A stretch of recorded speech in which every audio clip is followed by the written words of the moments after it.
Itong racket itong sa Abu Sayyaf, ma'am, they have local contacts.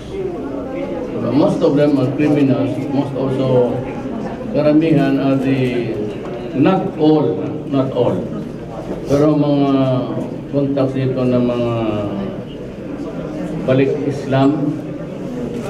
Sometimes yung mga moro talaga. Ang style dito is mag-kidnap sila, kay madali lang man. They have the access and they have the opportunity of the dialect and the way how to go out, go in. Tapos ipagbilihan nila doon ipasa nila sa mga professionals. Pasa hanggang mag-abot ng hulo, doon nila tataguin. At doon ang negosasyon.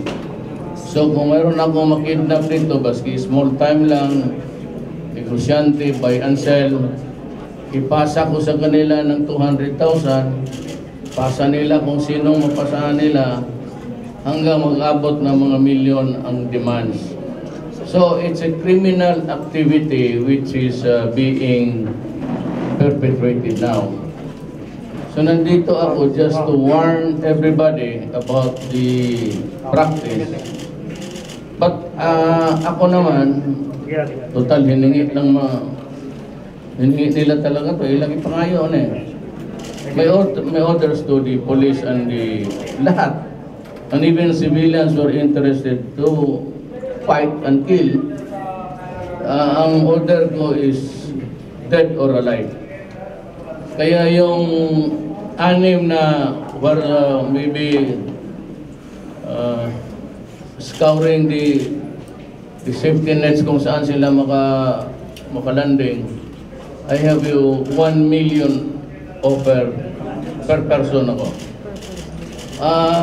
Tip lang, bigay mo sa police pati military, no questions asked. Do not even give a name.